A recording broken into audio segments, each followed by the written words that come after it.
ओम नमस्ते जी। पुस्तक नाम ब्रह्मचर्य के साधन। इसके लेखक श्री स्वामी ओमानंद जी सरस्वती। इसका 7वां भाग है सत्संग। स्वामी ओमानंद जी इस भाग में भूमिका के रूप में लिख रहे हैं। शुद्ध विचार, सात्विक आहार, व्यायाम, प्राणायाम, सत्संग, स्वाध्याय तथा ईश्वर भक्ति। ब्रह्मचर्य पालन करने के लिए इनका श्रद्धापूर्वक अनुष्ठान करना चाहिए। वीर्य रक्षा के लिए ये मुख्य साधन हैं।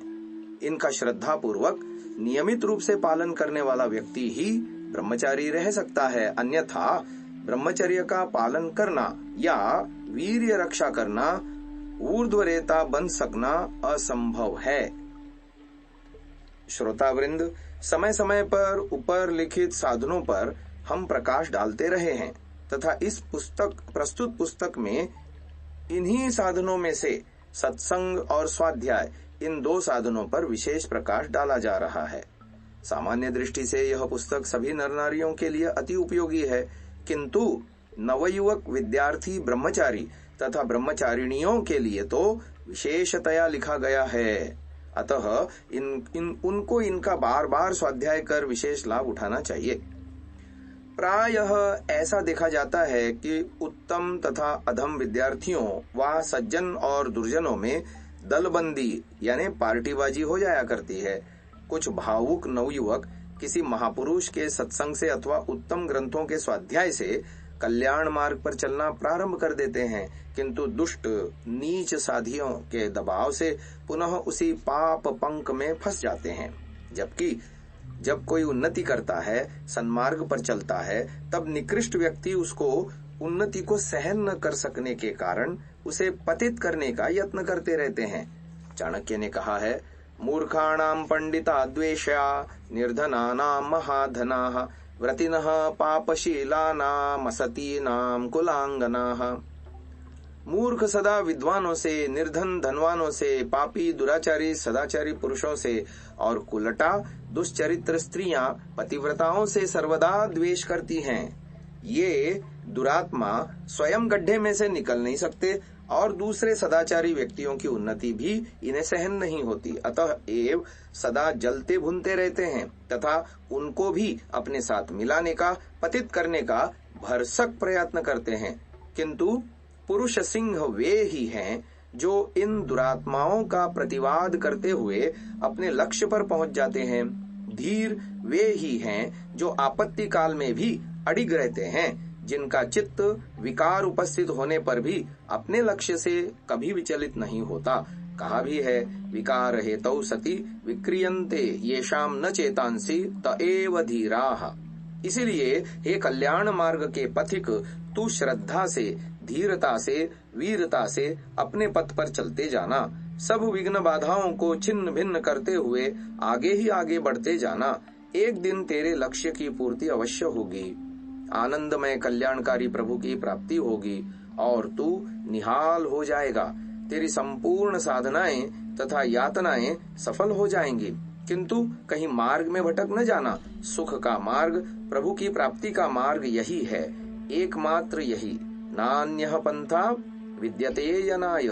यदि कुछ नवयुवकों के लिए व अंधकार में भटकते हुए कल्याणेच्छुओं के लिए भी इस पुस्तक ने प्रकाश स्तंभ का कार्य किया तो हम अपने परिश्रम को सफल समझेंगे।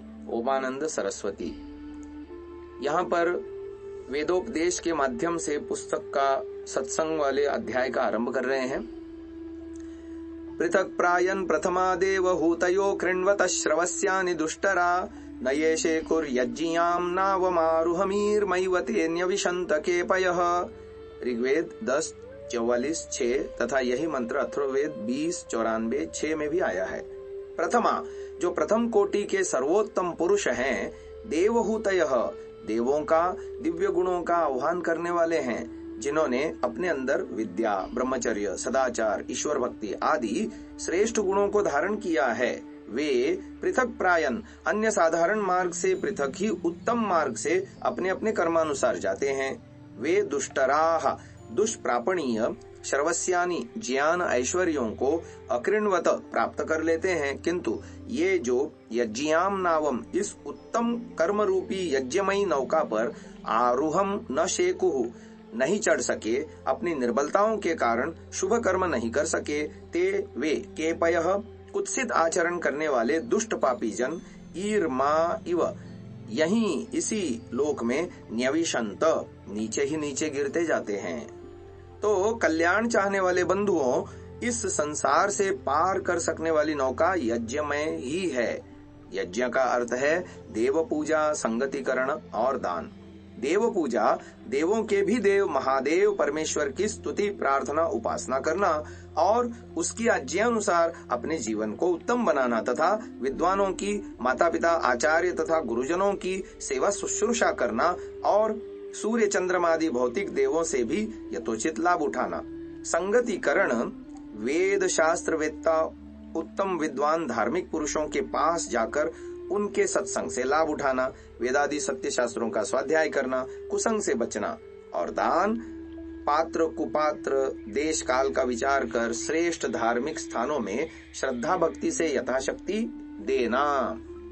शतपथ ब्राह्मण में कहा है, यज्ञों वै श्रेष्ठतमं कर्म, अर्थात जो जो श्रेष्ठ कर्म है वे सभी यज्ञ हैं।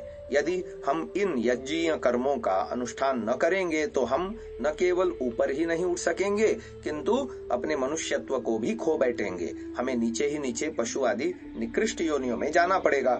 देखो, बहुत से देवहूति पुरुष देवलोक, पितृलोक, ब्रह्मलोक आदि दुष्प्राप्य लोकों में पहुंच गए हैं। वे मनुष्यत्व से ऊपर उठकर शुभ कर्मों द्वारा देव हो गए हैं। उन्होंने अपने अंदर दिव्य गुणों को धारण किया है और प्रथम यानी उत्कृष्ट उत्तम ज्ञानी बने हैं। दूसरी प्रकार के वे अभागे व्यक्ति हैं जो थोड़ा सा स्वार्थ त्याग न करने के कारण, अपनी निर्बलताओं के कारण उत्तम कर्मों को नहीं कर सके और यज्ञीय न होने के कारण संसार सागर को नहीं तर सके, अतः यहीं बंधे पड़े हैं। ये केपी कुत्सित आचरणी लोग यहाँ इस संसार में भी नीचे ही धंसते जा रहे हैं। अब इनका ऊपर उठना कठिन हो गया है। यदि मनुष्य योनि पाकर भी हम स्वार्थ त्याग कर उत्तम कर्म न करें, कुत्सित आचरणी बनकर मनुष्यत्व को भी खो बैठें, तो पुनः हमारे कल्याण का अवसर कब आएगा, कौन यह जानता है। हम उस पाप योनि चक्र से निकलकर कब पुनः मनुष्य योनि को प्राप्त कर सकेंगे, यह कौन बतला सकता है। इसलिए हमें इसी जन्म में यत्न करना चाहिए कि हम उत्तम कर्म कर देव बने, प्रभु को प्राप्त करें। कम से कम इतना अवश्य करें कि जिससे हमारा पशुत्वादि योनियों में अधःपतन न हो। वेद में दुष्टों की संगति का निषेध। महर्षि दयानंद जी महाराज यजुर्वेद के भाष्य में लिखते हैं, सब मनुष्यों को उचित है कि दुष्ट गुण और स्वभाव वाले मनुष्यों का निषेध करें। इसका उपदेश इस मंत्र में किया है। प्रत्युष्टं रक्षः प्रत्युष्टा अरातयो निष्टप्तं रक्षो निष्टप्ता अरातयः उर्वंतरिक्षम अन्वेमि। पदार्थ, मुझको चाहिए कि पुरुषार्थ के साथ रक्षः दुष्ट गुण और दुष्ट स्वभाव वाले मनुष्य को प्रत्युष्टम निश्चय करके निर्मूल करूं, तथा अराधयः जो राति अर्थात दान आदि धर्म से रहित दयाहीन दुष्ट शत्रु हैं, उनको प्रत्युष्टाः प्रत्यक्ष निर्मूल, रक्षः दुष्ट स्वभाव व दुष्ट गुण विद्या विरोधी स्वार्थी मनुष्य और निष्टप्तम अरातयः छलयुक्त होके विद्या का ग्रहण व दान से रहित दुष्ट प्राणियों को निष्टप्ताः निरंतर संताप युक्त करूं। इस प्रकार करके अंतरिक्षम सुख को सिद्ध करने वाले उत्तम स्थान और पुरु अपार सुख को अन्वय में प्राप्त होऊं। भावार्थ यह है कि ईश्वर यह आज्ञा देता है कि सब मनुष्य अपने दुष्ट स्वभाव को छोड़कर विद्या और धर्म के उपदेश से दूसरों के भी दुष्ट स्वभावों को छुड़वाकर अविद्या धर्म आदि के दुष्ट व्यवहारों से पृथक करना चाहिए तथा उनको बहुत प्रकार का ज्ञान और सुख देकर सब मनुष्य आदि प्राणियों को विद्या धर्म पुरुषार्थ और नाना प्रकार के सुखों से युक्त करना चाहिए।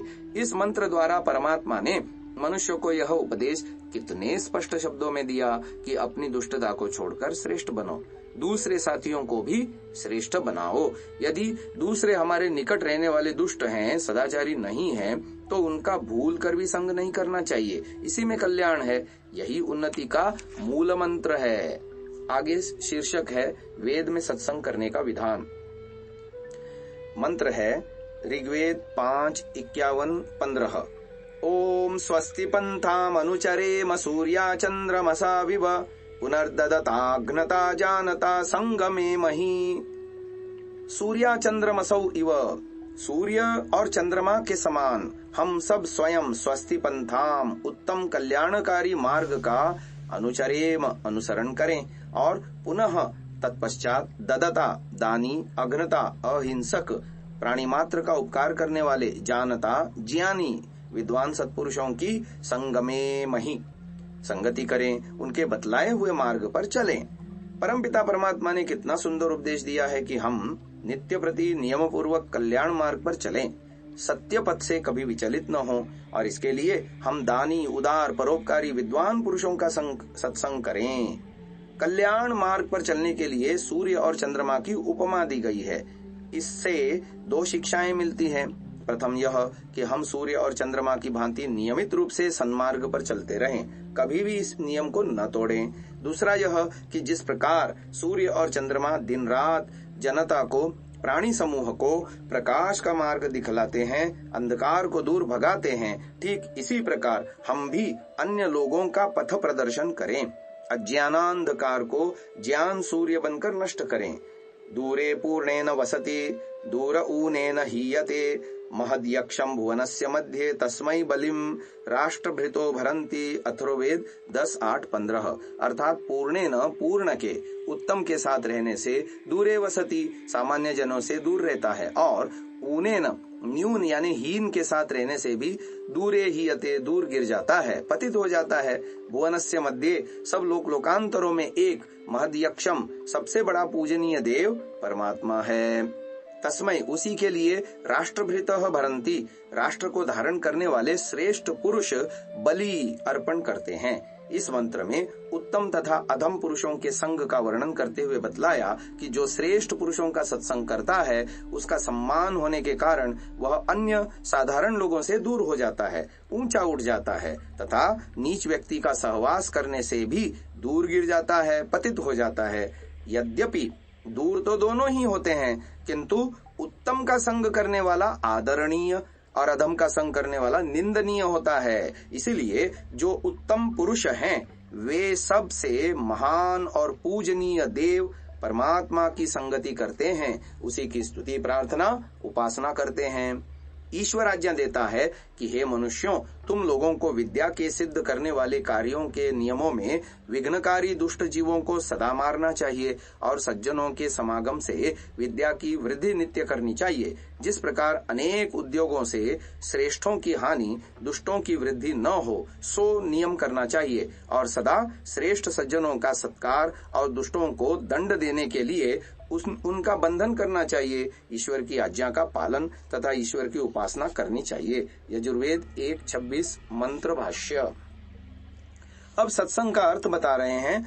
सत्संग शब्द में षष्ठी या तृतीय तत्पुरुष समास है। सताम संगः सत्संगः, सद्भिर्वा संगः, सज्जन पुरुषों का या सज्जन पुरुषों से संग समागम करना, सज्जन धार्मिक विद्वानों के मनोहर उपदेश सुनना और उन पर आचरण करना, ब्रह्मचर्यादि उत्तम व्रतों का पालन करना, वेदादि सत्य शास्त्रों का स्वाध्याय करना, सत्य बोलना, ईश्वर विश्वास, ईश्वर भक्ति, सदाचार आदि जीवनोत्थान के उत्तमोत्तम साधनों का भी सत्संग में ही समावेश समझना चाहिए, और कुसंग के शब्दार्थ इससे विपरीत समझें। अब सत्संग की महिमा बता रहे हैं। हमारे शास्त्र सत्संग की महिमा से भरे पड़े हैं। सभी ने सत्संग की मुक्त कंठ से प्रशंसा की है। वास्तव में सत्संग है ही ऐसा जिसकी प्रशंसा करते करते रुकने को ही जी नहीं चाहता, जिह्वा ही नहीं थकती, और लेखनी भी लिखने से नहीं रुकती। किसी कवि ने क्या सुंदर कहा है, चंदनम शीतलम लोके चंदनादपि चंद्रमाः चंद्र चंदनयोर्मध्ये शीतला साधु संगति। संसार में चंदन को शीतल माना जाता है, चंद्रमा की सौम्य किरणें तो उससे भी अधिक शीतलतर हैं, किंतु चंदन और चंद्रमा से भी अधिक कोई शीतलतम वस्तु है तो वह साधु संगति है, महात्माओं का सत्संग है। सत्संगः परमं तीर्थम सत्संगः परमं पदम तस्मात् सर्वं परित्यज्य सत्संगम सततम कुरु। सत्संग ही परम तीर्थ है, पवित्र तीर्थ है। सत्संग ही परम पद मोक्ष का साधन है। इसलिए सब दुर्व्यसनों को छोड़कर सर्वदा सत्संग करना चाहिए। श्रीमद् शंकराचार्य जी लिखते हैं, सत्संगत्वे निस्संगत्वम निस्संगत्वे निर्मोहत्वम निर्मोहत्वे निश्चलत्वम निश्चलत्वे जीवन मुक्तः। सत्संग द्वारा विवेक ज्ञान हो जाने पर मनुष्य सांसारिक पदार्थों में न फंसकर निस्संग हो जाता है और संसार में न फंसने से मोह स्वयमेव दूर हो जाता है तथा मन की स्थिरता हो जाती है। और जब मन ईश्वर भक्ति में स्थिर हो जाता है तब मनुष्य संसार सागर से तर जाता है। मलयाचल गंधेन त्विंधनम चंदनायते तथा सज्जन संगेन दुर्जनः सज्जनायते। जैसे मलयाचल चंदन के पर्वत पर निकट का ईंधन भी चंदन बन जाता है, उसमें भी चंदन जैसी सुगंधी आने लगती है। इसी भांति सज्जनों की संगति से दुर्जन भी सज्जन बन जाते हैं, क्योंकि महाजनस्य संसर्गः कस्य नोन्नतिकारकः पद्मपत्र स्थितं वारी दत्ते मुक्ता फल श्रियम्। महापुरुषों के सत्संग से एक तुच्छ व्यक्ति भी उन्नति कर अत्युत्तम बन जाता है। जैसे वर्षा को एक छोटी सी बूंद कमल के पत्ते के संसर्ग से मोती के सदृश दिखलाई पड़ती है, यह जल बिंदु समुद्र की सीप में गिरने से वास्तव में मोती ही बन जाता है, किंतु तपे हुए लोहे पर गिर जाए तो उसका नाम मात्र भी शेष नहीं रहता, यानी नष्ट हो जाता है। ठीक यही अवस्था सत्संग और कुसंग के विषय में समझें। किसी हिंदी के कवि ने भी कितना सुंदर कहा है, सत्संग और कुसंग में बड़ा अंतर जान, गांधी और लुहार की देखो बैठ दुकान। आप किसी गांधी यानी सुगंधित तैल इत्तर आदि बेचने वाले की दुकान पर जाकर बैठेंगे तो सब कुछ सुगंधित हो जाएगा, और पुनः एक लुहार के निकट जाकर बैठिए, वहां पर तप्त लोहे की चिंगारियां वस्त्र और शरीर को जला देंगी। सत्संग और कुसंग में भी यही भेद है। सत्संग उन्नति के शिखर पर चढ़ा देता है, जबकि कुसंग अवनति के गर्त में गिरा देता है। एक तुच्छ कीट भी फूल के सत्संग से बड़े बड़े राजा महाराजाओं के सिर पर पहुंच जाता है। कांच यानी शीशा भी स्वर्ण के संग से सूर्य की भांति चमकने लगता है। मूर्ख भी पंडित के संसर्ग में रहने से अति चतुर बन जाता है। निस्तेज भी तेजस्वी के सत्संग से स्वयं तेजः संपन्न हो जाता है। सूर्य के संपर्क से शीशे में भी जलाने की शक्ति उत्पन्न हो जाती है और वह वस्त्रादि को जला देता है। इसलिए नीतिकारों ने कहा है, सताम ही संगः सकलम प्रसूते, अर्थात सज्जन पुरुषों की संगति से सब कुछ मिल जाता है।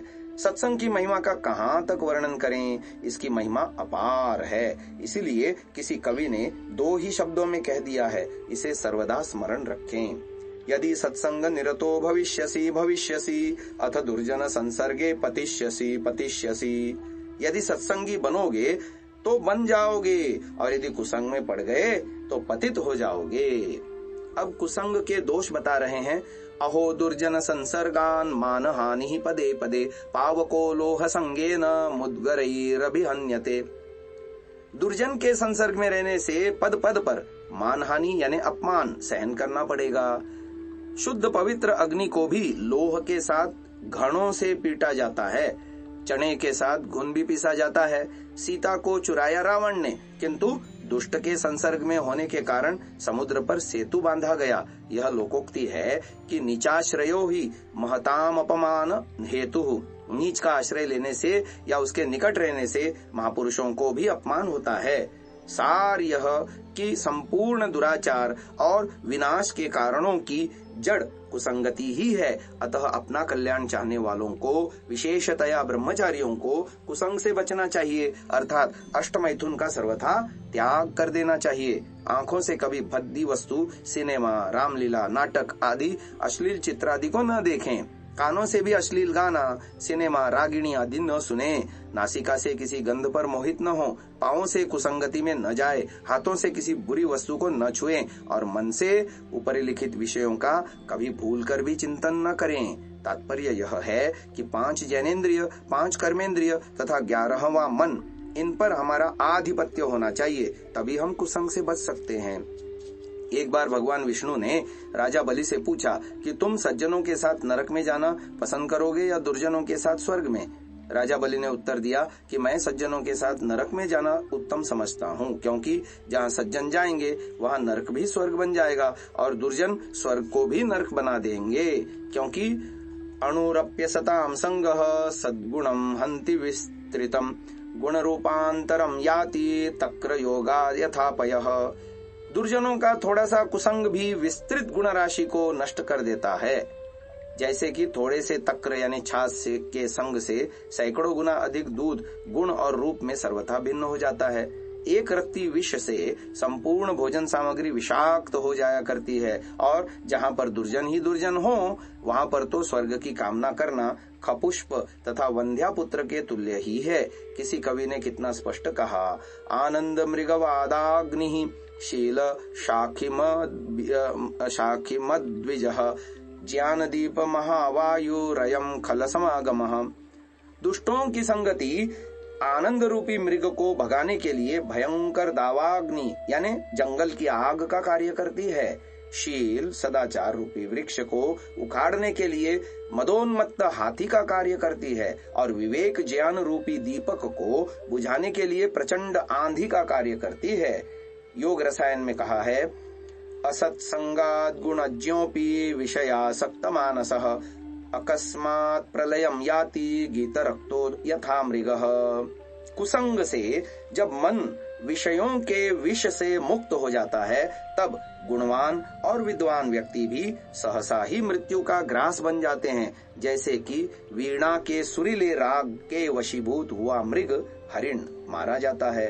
गोस्वामी तुलसीदास ने ठीक ही कहा है, वरु भल वास नरक करताता न दुष्ट संग जनि देयि विधाता। घोर नरक में रहना अच्छा है, किंतु परमात्मा किसी को दुष्टों की संगति न दे, क्योंकि मनुष्य भयंकर से भयंकर विपत्ति से भी पार हो सकता है, किंतु दुष्टों के पंजे से छुटकारा पाना असंभव नहीं तो कठिन अवश्य है। संसार में ऐसा कौन सा नीच कर्म है जिसको कुसंग से मनुष्य न सीख ले। दुर्जन स्वयं तो नष्ट भ्रष्ट होता ही है, किंतु साथ साथ अन्य अनेक होनहार बच्चों को भी ले डूबता है। तुलसीदास जी के शब्दों में, को न कुसंगति पाई न साई, ऐसा कौन है जो कुसंगति में पड़कर उभय तो भ्रष्ट न हो गया हो। इस कुसंग पिशाच के चक्र में आकर सहस्रों होनहार शील संपन्न बालक बालिकाएं, नवयुवक और नवयुवतियां अपने जीवन से हाथ धो बैठी। भयंकर जंगली पशुओं और सांपों के साथ रहना अच्छा है, किंतु कुसंग में पड़ना अच्छा नहीं। पंडित विष्णु शर्मा पंचतंत्र में लिखते हैं, वरम प्राण त्यागो न पुनरधमानाम उपगमः। प्राण त्याग देना अच्छा है, किंतु नीच की संगति अच्छी नहीं, क्योंकि प्राण त्यागने पर दूसरा उत्तम शरीर कर्मानुसार मिल ही जाएगा, किंतु कुसंग में तो लोक परलोक दोनों ही नष्ट हो जाते हैं। यह लोक तो प्रत्यक्ष रूप से है, नष्ट भ्रष्ट हो ही गया, और पाप कर्म करने से अगला जन्म भी उत्तम नहीं मिलेगा। जैसा संग वैसा रंग के अनुसार सत्संग करने से मनुष्य श्रेष्ठ बन जाता है, और कुसंग में पड़कर अधम बन जाता है। संग का रंग अवश्य चढ़ता है। एक स्वच्छ भवन धुएं से काला बन जाता है, काला कोयला भी अग्नि के संयोग से धधकने लगता है। लता या घास में रहने वाला कीड़ा या जंतु भी तत्सदृश रंग का हो जाता है। कहा भी है, असताम संग दोषेण साधवो यान्ति विक्रियाम दुर्योधन प्रसंगेन भीष्मो गोहरणे गतः। दुर्जनों की संगति में रहने से सज्जन भी दुर्जन बन जाते हैं, उनकी भी वृत्तियां विकृत हो जाती हैं। महाभारत काल में दुष्ट दुर्योधन के संग में रहने के कारण भीष्म पितामह भी राजा विराट की गौवें चुराने के लिए चले गए थे। इसीलिए विचारशील सत्पुरुषों ने कहा है, भुजंग वर्ज्यो बुधैर दुर्जनः। बुद्धिमानों को चाहिए कि दुर्जन से सर्वदा सर्प की भांति पृथक रहे। इनकी संगति करना तो दूर रहा, ऐसे दुष्ट पापियों के पड़ोस में रहना भी हानिप्रद है। इतना ही नहीं, राजर्षि चाणक्य ने तो दुर्जन को सर्प से भी भयंकर बतलाया। सर्पश्च दुर्जनश्चैव वरम सर्पो न दुर्जनः सर्पो दशति काले दुर्जनस्तु पदे पदे। चाणक्य नीति का ये श्लोक है। सर्प और दुर्जन में से सर्प ही अच्छा है, क्योंकि सर्प तो जब काल आकर उपस्थित हो जाता है तभी काटता है, किंतु दुर्जन तो पदे पदे प्रहार करता है। सर्प, बिच्छू आदि किसी अवयव विशेष से प्रहार करते हैं, किंतु दुर्जन का तो एक एक अंग विष से भरा होता है। तक्षकस्य विषम दंते मक्षिकायाश्च मस्तके वृश्चिकस्य विषम पुच्छे सर्वांगे दुर्जनस्य तत्। सांप के दांत में, मक्खी के सिर में और बिच्छू के पूंछ में विष होता है, किंतु दुर्जन के सभी अंग विषाक्त हैं। दुष्टों की मैत्री, वेश्या और लक्ष्मी, ये तीन कितना ही यत्न किया जाए किंतु स्थिर नहीं रहती। इसलिए विष्णु शर्मा ने पंचतंत्र में कहा, आरंभ गुर्वी क्षयिणी क्रमेण लघ्वी पुरा वृद्धिमती च पश्चात दिनस्य पूर्वार्ध परार्ध भिन्ना छायेव मैत्री खल सज्जनानाम। अर्थात दुर्जनों की मित्रता आरंभ में बहुत बड़ी होती है, अर्थात अति सुंदर प्रतीत होती है, किंतु उत्तरोत्तर घटती ही जाती है। जैसे कि प्रातः काल की छाया बहुत बड़ी होती है किंतु दोपहर तक कम होकर न्यूनतम रह जाती है, और सज्जनों की मित्रता प्रारंभ में नाम मात्र ही होती है किंतु दिन प्रतिदिन बढ़ती ही जाती है। जिस प्रकार दोपहर के पश्चात छाया उत्तरोत्तर बढ़ती जाती है, इसलिए दुर्जनों की संगति को प्रारंभ में फूला फला देखकर उसमें फंसना नहीं चाहिए, अपितु उसके भावी दुष्परिणामों को विचार कर सर्वथा पृथक ही रहना चाहिए। इसी में कल्याण है। किसी कवि ने कुसंग के फलों का कितना उत्तम चित्र खींचा है। पापम वर्धयते चिनोति कुमतिम कीर्त्यंगना नश्यति धर्मम ध्वंसयति तनोति विपदम संपत्ति मुन्मर्दति नीतिम हन्ति विनीतिमत्र कुरुते कोपम धुनीते समम किं वा दुर्जन संगतिर्न कुरुते लोकद्वय ध्वंसिनी। कुसंग पाप को बढ़ाता है, बुद्धि को मलिन करता है, कीर्ति को नष्ट करता है, धर्म का ध्वंस कर आपत्तियों के पहाड़ खड़े कर देता है और धन संपत्ति न्याय आदि का लोप हो जाता है। स्वभाव चिड़चिड़ा और क्रोधी बन जाता है। ऐसा कौन सा दुष्कर्म है जिसको कि इस लोक तथा परलोक का नाश करने वाली कुसंगति न करवाती हो। न व्याघ्र क्षुधया तुरोपि कुपितो नाशी विषः पन्नगो नारातिर्बल सत्व बुद्धि कलितो मत्तः करीन्द्रो न शक्नोति न कर्तुमत्र नृपतिः कंठीरवो नोद्धुरो दोषं दुर्जन संगतिर्वितनुते यम देहि न निंदिता। भूखा तथा क्रुद्ध हुआ शेर जिस कार्य को नहीं कर सकता, भयंकर विषधर सर्प जो हानि नहीं कर सकता, और बुद्धि सेना आदि से बल संपन्न शत्रु तथा मदमस्त हाथी भी जो हानि नहीं पहुंचा सकता, वह भयंकर सर्वनाश मनुष्य का कुसंग में पड़ने से हो जाता है। कुसंग में पड़ने से धर्म, अर्थ, काम, मोक्ष, पुरुषार्थ, चतुष्टय और लोक परलोक सब मिट्टी में मिल जाते हैं। मनुष्य जन्म पाकर भी पशु पक्षियों से भी नीच गति हो जाती है। इसलिए कहा, न स्थातव्यम न गंतव्यम क्षणमप्यधर्मैः सह पयोपि शौंडिकी हस्ते मदिराम मन्यते जनः। अधम पुरुषों के पास एक क्षण भी उठना बैठना नहीं चाहिए। यदि कोई सज्जन पुरुष भी अकस्मात किसी निंदनीय स्थान पर चला जाता है तो लोग उसे भी वैसा ही समझने लगते हैं जैसे कि कलाल यानी शराब बेचने वाले के हाथ में शुद्ध पवित्र गोदुग्ध हो, तब भी जनता उसे मदिरा शराब ही समझती है। कुसंग के दो भेद हैं, प्रथम शारीरिक, द्वितीय मानसिक। शारीरिक कुसंग से पृथक रहना सहज है क्योंकि इसके लिए कुछ बाधाएं प्रत्यक्ष रूप से हैं। अपने कुल की, माता पिता की मान मर्यादा के भय से, या माता पिता अथवा गुरुजनों के डर से, अथवा लोक लज्जा के कारण से ही मनुष्य प्रत्यक्ष रूप से कुछ अंशों में कुसंग से बच जा सकता है। चोरी से भी अवसर मिलने पर कर ही सकता है, किंतु मानसिक कुसंग से बचना कठिन है।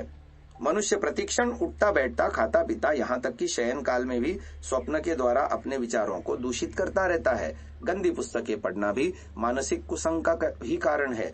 कुछ भोले भाई यह विचारते हैं कि हम शरीर से तो कुछ ही नहीं करते, गंदी पुस्तकें पढ़ने से अथवा अश्लील भावनाओं से हमारा क्या बिगड़ेगा, किंतु ऐसा सोचने वाले भयंकर भूल करते हैं। मन से या कर्म से हम जैसा शुभाशुभ विचार या क्रिया करते हैं उसी की वैसी ही अमिट छाप चित्तपट पर पड़ जाती है और पीछे वासना का रूप धारण कर सताती है। भगवान श्री कृष्ण ने गीता के 2वें अध्याय में कहा, ध्यायतो विषयान् पुंसः संगस्तेषु उपजायते संगात् संजायते कामः कामात् क्रोधोऽभिजायते क्रोधात् भवति सम्मोहः सम्मोहात् स्मृति विभ्रमः स्मृतिभ्रंशात् बुद्धिनाशो बुद्धिनाशात् प्रणश्यति।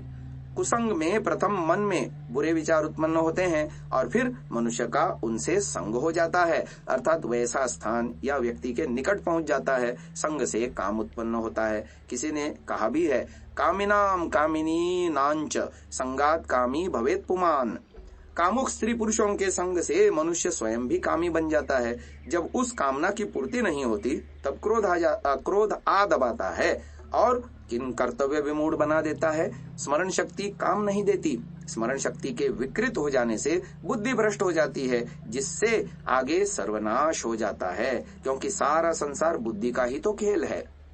बुद्धिर्यस्य बलम तस्य, बलवान वही है जिसकी बुद्धि सुस्थित है।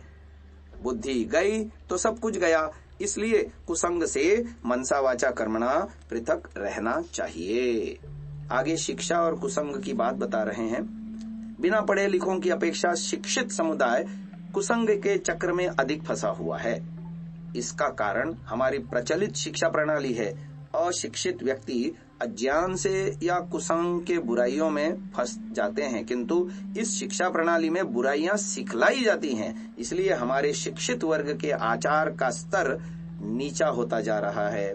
प्राचीन काल में आर्ष पाठ विधि के अनुसार बालक गुरुकुलों में माता पिता और सांसारिक वातावरण से पृथक जाकर ब्रह्मचर्य पूर्वक विद्योपार्जन करते थे। 7-8 वर्ष के बालक बालिका को गुरुजनों के निकटतम संपर्क में छोड़ दिया जाता था। गुरु व आचार्य का यह प्रधान कर्म होता था कि वह दिन रात यानी 24 घंटे उनके आचार विचार का ध्यान रखता था और विद्या भी ऐसी ही पढ़ाई जाती थी जिससे लोक परलोक दोनों सुधर जाते थे। पतित होने का ब्रह्मचारी यानी विद्यार्थी को अवसर ही नहीं मिलता था। इसलिए यहाँ पर कपिल, कणाद, जैमिनी, पतंजलि और रामकृष्ण तथा दयानंद उत्पन्न हुए थे। वर्तमान अनार्ष शिक्षा प्रणाली इससे सर्वथा विपरीत है। इससे मानव के स्थान पर दानव बनाए जा रहे हैं। वास्तव में इस शिक्षा प्रणाली की नींव ही लॉर्ड मैकॉले की दूषित भावनाओं पर रखी गई है। जिस भवन की नींव ही दूषित हो, उससे आगे कल्याण की क्या आशा की जा सकती है। 24 घंटों में से केवल 4-5 घंटे पाठ्य पुस्तकों के पाठ रटवा कर अध्यापक अपना कर्तव्य पूरा समझ लेते हैं। माता पिता को तो कोई चिंता करने की आवश्यकता ही प्रतीत नहीं होती, क्योंकि वे अपने पुत्र को स्कूल में पढ़ने के लिए भेजकर सर्वथा चिंता मुक्त हो जाते हैं। विद्यार्थी के जीवन का ध्यान किसी को भी नहीं। संभवतः यह हमारे लिए छोड़ रखा हो। इस पाठ विधि में विद्यार्थी के चरित्र निर्माण के लिए कोई स्थान नहीं। आचार विचार को भ्रष्ट करने के साधनों की भरमार है। कामुकता को उत्पन्न करने वाले अश्लील, अनार्ष, दूषित ग्रंथ पाठ्यक्रम में रखे हुए हैं, जिनको पढ़कर ब्रह्मचारी रहना कठिन है। प्रथम तो 15 और 20 वर्ष के बीच की अवस्था ही ऐसी है जिसमें न प्रकाश होता है न ही अंधेरा। यदि इस अवस्था में विद्यार्थी को सन्मार्ग न दिखलाया जाए तो पतित होने की आशंका बराबर बनी रहती है। पतित होने का दूसरा साधन है दुष्चरित्र अध्यापक और विद्यार्थियों का कुसंग तथा विचारों को गंदा करने के लिए अश्लील, अनार्ष ग्रंथों का अध्ययन। यदि कुछ न्यूनता रह भी जाए तो उसको सहशिक्षा अर्थात नवयुवक और नवयुवतियों का एक साथ मिलकर पढ़ना तथा सिनेमा, नाच, गान आदि पूर्ण कर देते हैं, जिससे विद्यार्थी का सदाचारी रहना असंभव है। इसी के परिणाम स्वरूप मैट्रिक तक करने तक ही लगभग सभी विद्यार्थियों का आचार भ्रष्ट हो जाता है। आगे चलकर कॉलेजों में तो 1% विद्यार्थी ऐसा नहीं मिल जाएगा जिसका ब्रह्मचर्य नष्ट न हो गया हो। जब विद्यार्थी बीए की उपाधि लेकर लुट पिट कर आता है तब उसको ठीक वही अवस्था बन जाती है जो रस निकाले हुए गन्ने की या निचोड़े हुए नींबू की होती है। इस संपूर्ण दुष्परिणाम का कारण शारीरिक और मानसिक कुसंग है। प्राचीन काल में आचार्य शिष्य को बनाता था। तम रात्रिस्तिस्र उदरे बिभर्ति अथर्ववेद 11:5-3। वेद के आदेशानुसार शिष्य की रक्षा उसी भांति करता था आचार्य जिस प्रकार माता गर्भावस्था में बच्चे की करती है। राम को किसने बनाया? गुरुवर वशिष्ठ ने। कृष्ण को किसने बनाया? ऋषि घोर अंगिरस ने। अर्जुन को किसने बनाया? आचार्य द्रोण ने। दयानंद को किसने बनाया? गुरुवर विरजानंद ने। किंतु आज की शिक्षा प्रणाली में यह भार गुरुओं ने अपने कंधों से उठाकर दर्जियों पर छोड़ दिया। इसलिए जो जैसा चाहता है वैसा ही 2-3 घंटों में दर्जी के घर जाकर बन आता है। वेद ने ऐसे लोगों की ततनुष्टि, तनुशुभ्र और कवासख ऐसा शब्दों से कहा गया है। ऋग्वेद 5:34-3 में अपाप शक्रस्तनुष्टि मुहति तनुशुभ्रम मघवा यह कवासखः। जो ईश्वर भक्ति करता है, उत्तम मार्ग पर चलता है, उसको ईश्वर बढ़ाता है, शक्ति प्रदान करता है। किंतु जो ततनुष्टि है, दिन रात विषयों में ही फंसता जाता है, शुभ्र तनु शरीर की ही सजावट बनावट में लगा रहता है, और कवासख अर्थात जो कुत्सित सत्संग संगति में रहता है, जिसके मित्र तथा साथी कुत्सित आचरणीय हैं, उसको सर्वशक्तिमान ऐश्वर्यशाली परमात्मा अपऊहति नीचे ही नीचे गिराता रहता है, मिटा देता है, विनष्ट कर देता है। वर्तमान शिक्षा प्रणाली के भयंकर दुष्परिणामों को देखकर इससे कोई भी भारतीय संतुष्ट नहीं है। राष्ट्रपति से लेकर छोटे से कर्मचारी तक सभी इसकी कटु आलोचना करते हैं। हमारे सभी नेता समय समय पर कहते रहते हैं कि वर्तमान शिक्षा प्रणाली में परिवर्तन होना चाहिए, किंतु पता नहीं वे शुभ दिन कब आएंगे जब दुराचार की जननी इस शिक्षा प्रणाली का अंत होगा और यह अतीत शिक्षा प्रणाली के रूप में परिणत होगी। परमात्मा कृपा करें कि जिससे शीघ्र ही ये दुराचार के अड्डे तथा आचरणहीन क्लर्क बनाने के कारखाने बंद हो जाएं और फिर से वही रामायण महाभारत कालीन आर्ष शिक्षा प्रणाली प्रचलित हो, जिससे हम भी वाल्मीकि तथा व्यास के स्वर में स्वर मिलाकर कह सकें, सर्वे वेद विदः शूराः सर्वे शास्त्र विशारदाः, तथा हमारे राष्ट्रपति भी राजा अश्वपति की भांति निसंकोच होकर कह सकें, नमेस्तेनो जनपदे न कदर्यो न मद्यपः नानाहिताग्निर्ना विद्वान न स्वैरिणी कुतः। छांदोग्योपनिषद। अब सत्संग के लाभ बताए जा रहे हैं। तात स्वर्ग अपवर्ग सुख धरिये तुला इक अंग तुले नता ही सकल मिली जो सुख लाभ सत्संग। सत्संग के लाभ अपार हैं। मनुष्य माया मोह से छूट जाता है और उसके अंदर विवेक ज्ञान का उदय हो जाता है, जिससे सत्यासत्य का निर्णय कर सकता है। सन्मार्ग पर चलने की शक्ति मिलती है। यदि आलस्यवश कुछ ढीलापन आ जाता है तो वह सत्संग से दूर हो जाता है। गिरा हुआ व्यक्ति भी सत्संग पाकर ऊंचा उठ जाता है। बड़े बड़े डाकू भी सज्जनों की शरण में आकर सुधर जाते हैं। गोस्वामी तुलसीदास ने ठीक ही कहा है, सठ सुधरहि सत्संगति पाई पारस परसि कुधातु सुहाई। सत्संग के लाभों का वर्णन एक संस्कृत के कवि ने कितना सुंदर किया है। जाड्यम धियो हरति सिंचति वाचि सत्यम मानोन्नतिम दिशति पापमपाकरोति चेतः प्रसादयति दीक्षु तनोति कीर्तिम सत्संगति ही कथय किम न करोति पुंसाम। सत्संग से बुद्धि की मलिनता मूढ़ता दूर हो जाती है। वाणी में सत्य का सिंचन हो जाता है, अर्थात मनुष्य झूठ को छोड़कर सत्य को ग्रहण करने लग जाता है, जिससे सब पाप कर्म छूट जाते हैं। चित्त प्रसन्न रहता और संसार में उसकी कीर्ति फैल जाती है। इसलिए सत्संग से सभी शुभ गुण मनुष्य में आ जाते हैं। सत्संग को पाकर सहस्रों भूले भटकों ने पुनः सन्मार्ग को ग्रहण किया है। ऐसे महापुरुषों के आपको अनेकों उदाहरण मिलेंगे, जिन्होंने केवल थोड़े से सत्संग से ही काया पलट दी है। महर्षि दयानंद जी ने पेशावर में सिपाही लेखराम को 25 वर्षों तक ब्रह्मचर्य पालने का उपदेश दिया था। महर्षि के ब्रह्मचर्य का उस पर ऐसा प्रभाव पड़ा कि उसने 25 के स्थान में 36 वर्षों तक ब्रह्मचर्य का पालन किया और आगे चलकर वही लेखराम धर्मवीरों की पंक्ति में अपना नाम अंकित करवा गया।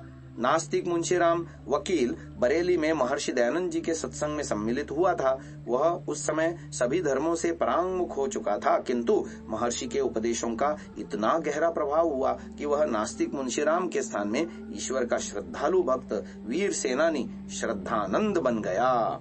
संवत 1940 में जब महर्षि दयानंद जी की मृत्युशैया पर विराजमान थे, तब उनके पास पंडित गुरुदत्त विद्यार्थी MA गया। वह पहले भी ईश्वर पर विश्वास नहीं रखता था, किंतु महर्षि की अंतिम लीला को देखकर सदा के लिए सच्चा ईश्वर भक्त बन गया। एक बार महर्षि दयानंद जी को अमीचंद ने एक गाना सुनाया। उसके गाने को सुनकर ऋषि अत्यंत प्रसन्न हुए और कहा, अमीचंद, तू है तो रत्न किंतु कीचड़ में पड़ा है। इतना कहना था कि शराबी, कबाबी, वेश्यागामी अमीचंद समस्त पापों को छोड़कर सच्चा आर्य बन गया और अपना संपूर्ण जीवन आर्य समाज के प्रचार में लगा दिया। मथुरा की घटना है। एक बार महर्षि दयानंद जी को पतित करने के विचार से विरोधियों ने एक वेश्या को वस्त्राभूषणों से सुसज्जित कर भेजा। स्वामी जी समाधि लगा बैठे थे। उनको देखकर वह वेश्या डर गई और वापस लौट आई, किंतु धूर्तों ने कुछ लोभ बढ़ाकर उसको पुनः भेजा। स्वामी जी का उस पर ऐसा प्रभाव पड़ा कि उसने सब आभूषण उतार कर रख दिए और रोने लग गई। ऋषि की समाधि खुली तब आश्चर्यान्वित हुए। अब वेश्या वेश्या नहीं रही थी। ऋषि के पांव पर गिरी और अपना अपराध सुनाकर क्षमा याचना की और आगे से पवित्र जीवन व्यतीत करने का व्रत लिया। इस प्रकार ऋषि के जीवन की और भी अनेकों घटनाएं हैं, यहाँ पर विस्तार भय से नहीं लिखी जा सकती। उनके जीवन को पढ़कर ही सबका ज्ञान किया जा सकता है। इस प्रकार भगवान बुद्ध के जीवन की भी ऐसी ही अनेकों घटनाएं हैं। एक बार उपदेश करते करते वे लच्छी राज्य में जा पहुंचे। वहां पर अम्बा पालिका नाम की एक प्रसिद्ध वेश्या थी। वह भी भगवान बुद्ध के उपदेश में बन ठन कर आ पहुंची और हाव भाव से भगवान बुद्ध को अपने वश में करना चाहा। वे भी समझ गए कि आज की सभा में सबसे बड़ा रोगी यही है, इसी की पहले चिकित्सा करनी चाहिए। भगवान बुद्ध ने अपना उपदेश प्रारंभ किया कि यह शरीर कितना अपवित्र है। इसकी आंख से ढीड निकलती है, नाक से सिणक निकलता है, मुंह से लार टपकती है। इस प्रकार पायु और उपस्थेंद्रिय से शौच, टट्टी और पेशाब आता है। यहाँ तक कि रोम रोम से स्वेद निकलता है, किंतु भोला मानव इतने पर भी इतराता है कि अपने रूप यौवन पर फूला नहीं समाता। एक दिन आएगा यह सब कुछ मिट्टी में मिल जाएगा, इत्यादि उपदेश हो रहा था। उस वेश्या पर भगवान बुद्ध के हार्दिक उपदेश का ऐसा प्रभाव पड़ा कि उस वेश्या का हृदय पिघल गया और वह फूट फूट कर रोने लगी। आंखों की स्याही से संपूर्ण मुखमंडल तथा वस्त्र मैले हो गए। उपदेश के अंत में वह वेश्या बुद्ध के पास गई और पांव पर गिरकर क्षमा मांगने लगी। भगवान बुद्ध समझ गए इसके रोग की ठीक चिकित्सा हो गई है, अतः उसको पुत्री शब्द से संबोधन कर आश्वासन दिया और उसने भी आगे से उत्तम रीति से जीवन व्यतीत करने का व्रत लिया। इतना ही नहीं, उसने बुद्ध को भोजन के लिए निमंत्रण दिया और वहां जाकर बुद्ध ने पुनः उपदेश दिया। उपदेश में उस पूर्वोक्त वेश्या की जो सखी सहेलियां थीं, उन्होंने भी इस पाप कर्म को छोड़ने का व्रत ग्रहण किया। तत्पश्चात उन सहस्रों वेश्याओं ने बौद्ध धर्म की दीक्षा ली और बौद्ध भिक्षुणी बनकर भगवान बुद्ध के उपदेशों का प्रचार किया। इसी प्रकार का काकुदंत नाम का एक बड़ा भारी विद्वान था। उसको अपनी विद्या का बहुत अभिमान था। वह शास्त्रार्थ में पराजित कर बुद्ध को अपना शिष्य बनाना चाहता था। अपने सहस्रों शिष्यों सहित हाथी पर चढ़कर एक दिन वह काकुदंत बुद्ध के पास शास्त्रार्थ करने के लिए गया। महात्मा बुद्ध के जीवन का उस पर ऐसा प्रभाव पड़ा कि बिना ही शास्त्रार्थ किए काकुदंत बुद्ध का शिष्य बन गया। इसलिए कहा है, संभाषा दर्शनम स्पर्शः कीर्तनम स्मरणम तथा पावनानि किल एतानि साधुनामिति सुश्रुमः। साधु महात्माओं के साथ भाषण करना, उनके दर्शन, स्पर्शन, प्रशंसा और स्मरण करना भी कल्याणकारी है। अब बात आती है संग किसका करना चाहिए। संसार में देखा जाता है कि जो जैसा होता है वैसों से ही मित्रता करता है, उन्हीं के साथ उठता बैठता और खाता पीता है। महाराज भर्तृहरि भी लिखते हैं, मृगाः मृगैः संगमनुव्रजन्ति गावश्च गोभिस्तुरगास्तुरंगैः मूर्खाश्च मूर्खैः सुधीयः सुधीभिः समानशील व्यसनेषु सख्यम्। मृग मृगों के साथ चलते हैं, गायें गौओं के साथ और घोड़े घोड़ों के साथ रहते हैं, मूर्ख मूर्खों के साथ और पंडित पंडितों के साथ रहना पसंद करते हैं, क्योंकि मित्रता उन्हीं की होती है जिनका आचार विचार तथा व्यवहार मिलता है। इसलिए बुद्धिमानों ने मनुष्य को परखने के लिए यह कसौटी बना ली है कि यदि तुम जानना चाहते हो कि देवदत्त कैसा है तो उसके साथियों को, उसके संबंध रखने वाले यार दोस्तों को देख लो कि वे कैसे हैं और उसके साथी भले हैं या बुरे हैं। वैसा ही देवदत्त भी है। यह तो हुआ स्वाभाविक प्रवृत्ति के विषय में, किंतु प्रयत्न से इससे विपरीत किया जाता है। एक भला मनुष्य भी दुर्जनों में बैठकर दुर्जन बन सकता है, इस प्रकार दुर्जन भी सज्जनों की शरण में आकर सज्जन बन सकता है, क्योंकि हीयते मतिस्तात हीनैः सह समागमात् समयश्च समतामेति विशिष्टैश्च विशिष्टताम्।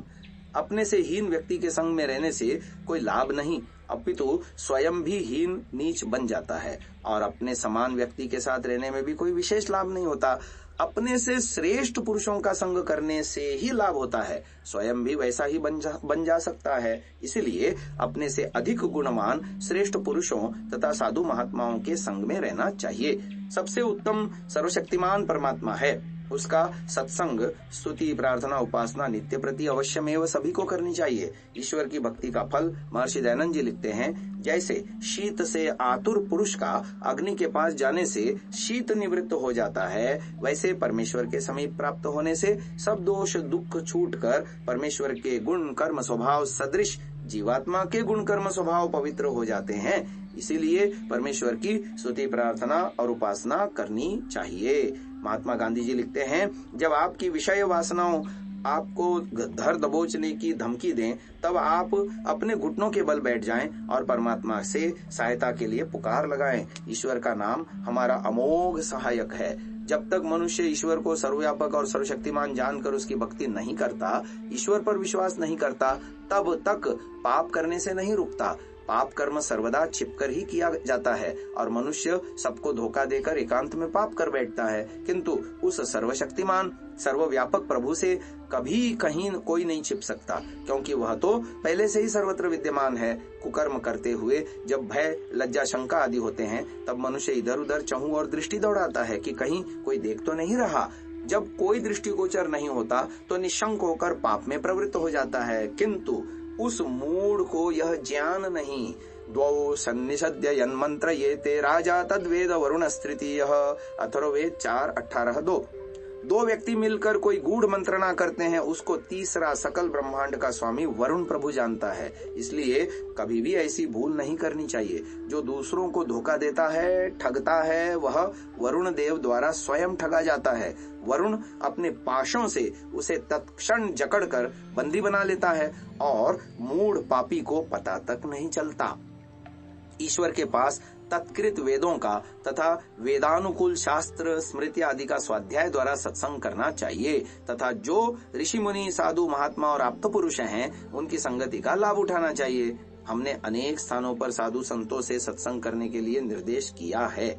साधु संतों से हमारा अभिप्राय वीतराग, निष्काम, स्वार्थ, छल कपट आदि से रहित महापुरुषों से है, जो सर्वदा लोक कल्याण में ही लगे रहते हैं।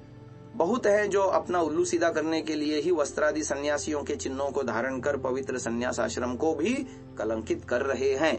केवल लिंग चिन्ह विशेष धर्म का कारण नहीं होता। मनु जी ने स्पष्ट लिखा, न लिंगम धर्म कारणम। धूर्त पाखंडियों के चक्र में नहीं आना चाहिए। ये वे छद्मवेशी अधम पुरुष हैं जिनके विषय में चाणक्य ने कहा, वरम प्राण त्यागो न पुनरधमानामुपगमः। प्राण त्याग करना उत्तम, किंतु ऐसे धूर्त पाखंडी पुरुष अधमों की संगति नहीं करना चाहिए। जो वास्तव में सच्चे साधु हैं, उनका आदर सत्कार तथा सत्संग अवश्यमेव करना चाहिए, क्योंकि साधु संगतयो लोके सन्मार्गस्य च दीपिकाः हार्दांधकार हारिण्यो भासो ज्ञान विवस्वतः।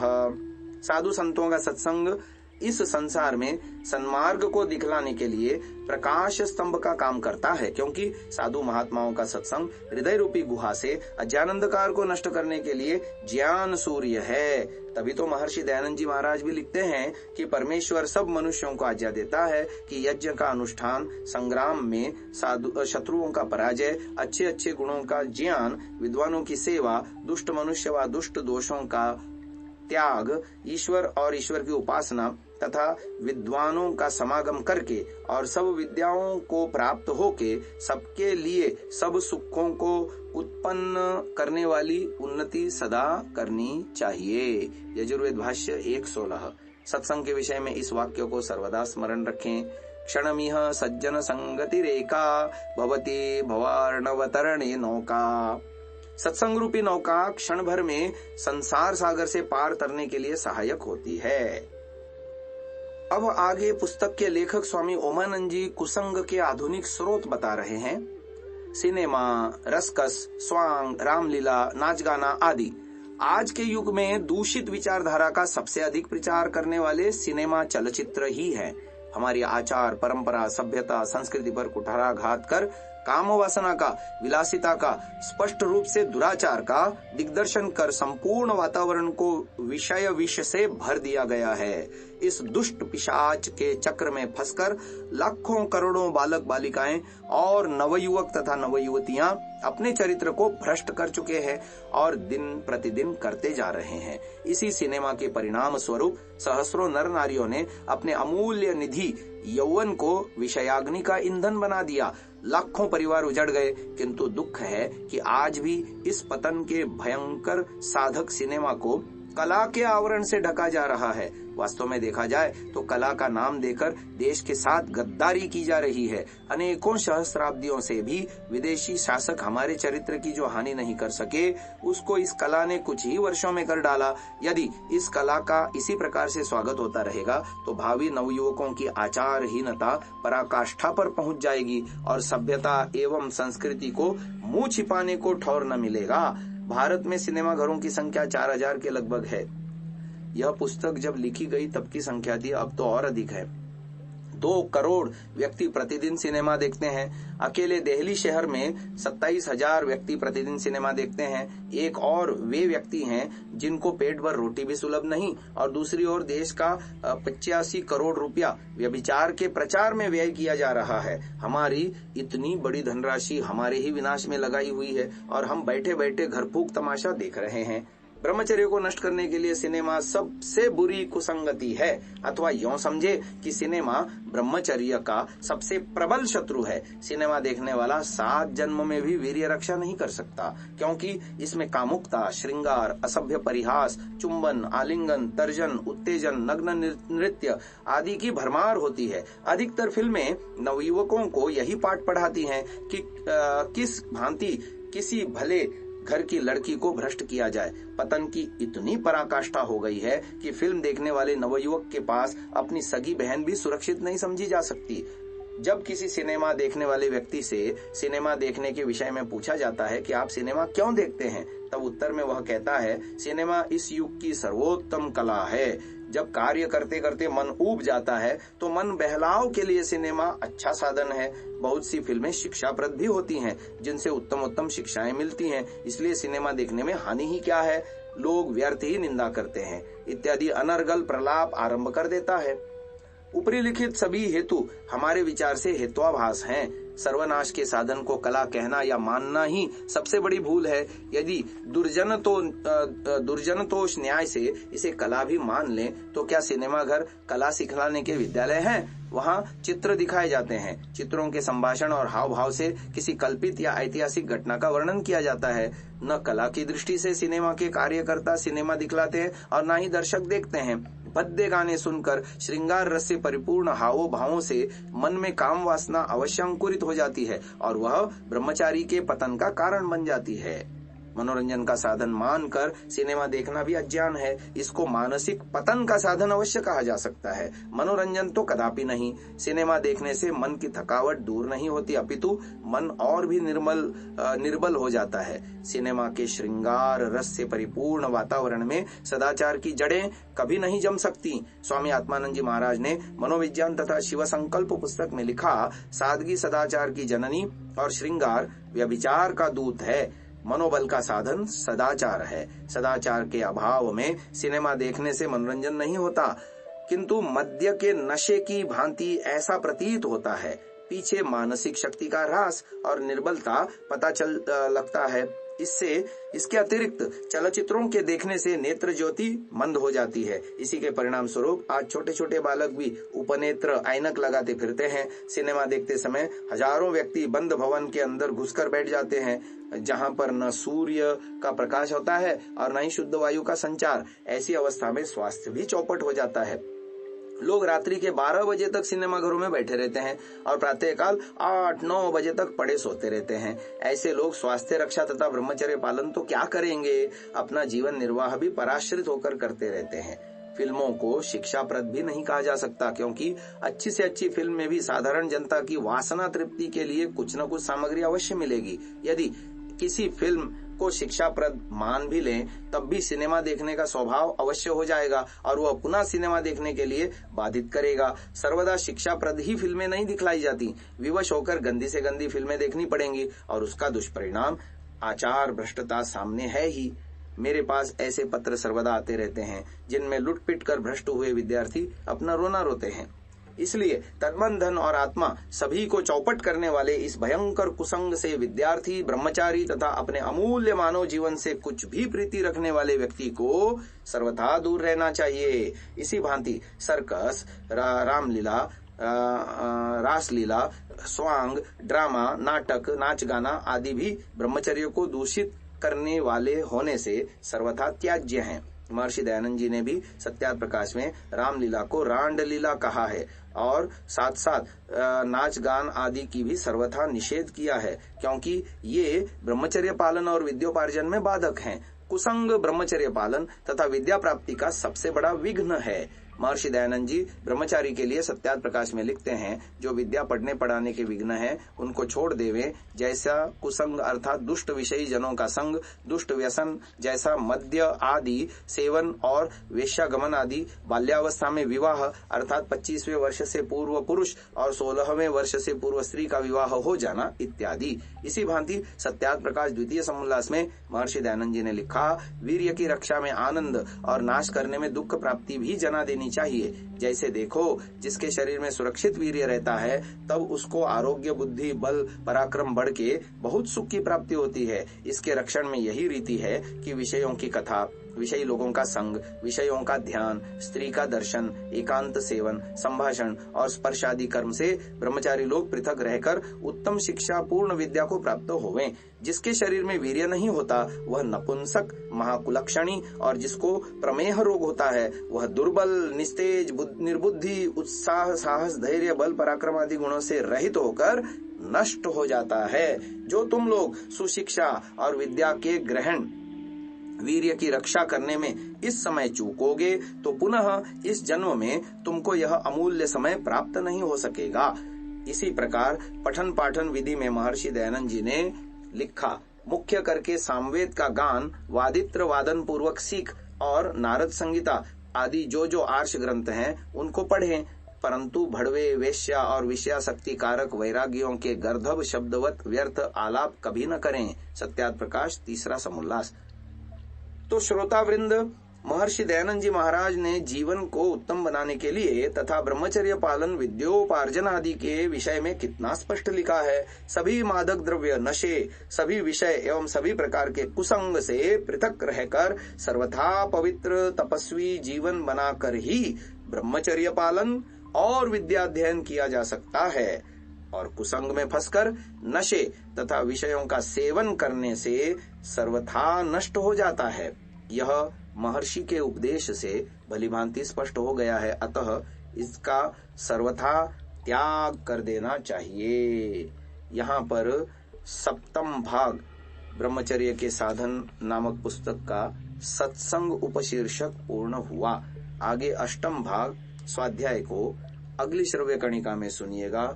इसे यहीं विराम देते हैं। ओम।